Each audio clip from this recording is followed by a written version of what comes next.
Alors aujourd'hui, je suis en compagnie de Stephen Roy-Cullen, qui est coordonnateur de La Gazette, qui est un média indépendant. On est au Morgan Café à Shawinigan. Allô, Stephen? Salut Véronique, Ça va bien? ça va très bien. Alors, Stephen, aujourd'hui, moi, j'avais une question à te poser en partant, là, d'emblée. Ce qui m'impressionne beaucoup de toi, c'est que tu n'as pas de voiture. Tu te promènes à vélo. Non, effectivement, pas de voiture. J'ai jamais eu de voiture de ma vie, en fait. Je me déplace à vélo. Donc, puis les gens, ils pensent que c'est compliqué. Ils disent, t'es donc bien courageux de te déplacer à vélo. Je me déplace à vélo même l'hiver. Mais honnêtement, quand on planifie nos déplacements, tout se peut. Puis là, ben oui, t'aimes le vélo, tout ça, mais il y a une philosophie derrière ce geste-là qui est de ne pas prendre sa voiture et de se déplacer de façon écologique. Bien, tu sais, quand on a la possibilité de le faire, prendre son vélo a des bénéfices au niveau environnemental, au niveau de la santé, au niveau du bien-être. J'arrive au travail, j'ai plein d'énergie. Puis d'ailleurs, ce mois-ci, on parle du vélo dans la Gazette de la Mauricie. Donc, c'est le mois du vélo, le mois de mai. Donc, les gens commencent à ressortir leur vélo, ceux qui ne prennent pas leur vélo l'hiver. Puis, on traite de l'enjeu du vélo comme plus qu'un moyen de transport, plus qu'un sport, comme véritable mode de vie. Le vélo a des pouvoirs insoupçonnés. Donc, on parle de ça un peu dans la Gazette. On parle de ça parce que la Gazette a une mission, a une façon de voir les choses. Il y a un côté très, très humain à ce papier-là. Qu'est-ce que c'est la mission de la Gazette? Bien, la mission de la Gazette, on est un journal d'éducation populaire. On se dit pour le bien commun, au service du bien commun. Donc, on vise l'édification de la société, d'une société solidaire, juste et participative. Et cette éducation populaire, on la réalise avec la participation de la collectivité, avec la participation des citoyens, des citoyennes. C'est eux et elles qui écrivent les textes dans la Gazette. Tous les textes dans la Gazette sont écrits par des bénévoles. Et le seul employé à la Gazette de la Mauricie, c'est moi actuellement. Et moi, je suis là un peu pour assurer la coordination, mais sinon, là, c'est vraiment un projet collectif. Et tu écris aussi dans ce journal-là. Dans le fond, tu assures la coordination, tu es coordonnateur par intérim, on le disait tout à l'heure hors d'onde, et tu écris. Il y a des sujets qui te passionnent plus que d'autres? Oui, bien, c'est sûr que comme coordonnateur, j'ai la possibilité aussi de d'écrire à l'occasion s'il y a des trous à combler. Puis aussi, quand il y a des sujets qui me touchent particulièrement, je peux prendre mon crayon puis commencer à écrire. Bon, on s'entend, mon ordinateur, pas le crayon. Mais dans le fond, oui, quand c'est des dossiers comme le dossier vélo ou le dossier qui... Là, on a aussi un dossier syndicalisme dans le prochain numéro qui sort aujourd'hui même, donc en kiosque. Il y a plus d'une centaine de kiosques à travers la Mauricie.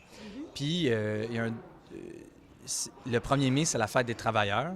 Donc, on a décidé de faire un numéro spécial, un cahier spécial, syndicalisme et progrès social. Parce qu'il y a, au cours de l'histoire, les syndicats ont permis un progrès social de la société québécoise. Puis je pense que c'est important de mettre en lumière ce qui a été fait déjà. Et ça me permet aussi, moi, de m'éduquer. Il y a une éducation populaire participative, mais qui implique qu'en faisant le journal, on s'éduque aussi, il y a une instruction, fait que j'apprends plein de choses sur les syndicats. Donc oui, ça m'arrive de prendre ma plume. Oui. Si on se met dans la peau d'un lecteur, qu'est-ce que vous recevez le plus souvent comme commentaire? Qu'est-ce que les gens disent de la Gazette? Bien, les gens, ils disent « Ah, le contenu est excellent, le contenu est différent, alternatif. Parce qu'en ce moment, le monde de l'information vit un chamboulement, vit une profonde mutation, je dirais. C'est plus ce que c'était les médias conventionnels. On n'a plus l'information aussi détaillée, aussi de qualité qu'on avait auparavant. Il reste encore des émissions comme Enquête à Radio-Canada qui font un travail remarquable. Et je ne remets pas en question du tout le travail des journalistes qui font un travail remarquable. Mais il y a une qualité d'information qu'on doit aller retrouver. Et nous, on s'est dit, c'est avec la collectivité qu'on va leur retrouver cette information-là. Donc, par une participation bénévole. Donc, les gens, quand ils lisent notre journal, ils disent c'est rafraîchissant. C'est la rigueur. Hein? On parle, quand les médias d'information peut-être tombent, des fois on dit le sensationnalisme qui fait qu'on dirait que la nouvelle est traitée d'une façon peut-être où est-ce qu'on peut douter de la rigueur. Mais dans un journal comme La Gazette, la rigueur est là. Tout à fait. Puis c'est important pour nous de garder cette rigueur-là, puis d'avoir un équilibre aussi. Il y a toujours place à l'opinion. Donc, on a de l'opinion dans notre journal. Mais on a des reportages. Les dossiers spéciaux, c'est des reportages. Il y a des collaborateurs qui participent d'organismes du milieu. Puis ces articles-là, c'est des reportages, il y a des références. On ne met pas les références dans notre journal pour pas trop alourdir le lecteur, le texte, mais sur notre site web, on trouve toutes les ressources. Donc, si les gens veulent poursuivre leur réflexion, ils peuvent le faire. Puis ce mois-ci, on l'a dit tout à l'heure, le thème, c'est le vélo. Donc, tout le mois de mai, c'est le mois du vélo. Et vous l'avez abordé sous un angle différent. Comment vous traitez le mois du vélo dans la Gazette ce mois-ci? Bien, nous autres, on regarde plus le côté vélo comme mode de vie, comme je disais tout à l'heure, comme pouvoir de transformation sociale. Donc, est-ce que le vélo peut... Le vélo, je donne un exemple. Il y a un article vélo, outils de cohésion sociale, puis un article aussi vélo comme outil d'émancipation féminine. Et au cours de l'histoire, le vélo a joué un rôle important dans l'émancipation des femmes. Anciennement, les hommes ne voulaient pas que les femmes prennent le vélo parce qu'ils disaient que ça pouvait être un objet d'excitation sexuelle. Et là, avec le temps, ça a évolué, et fort heureusement.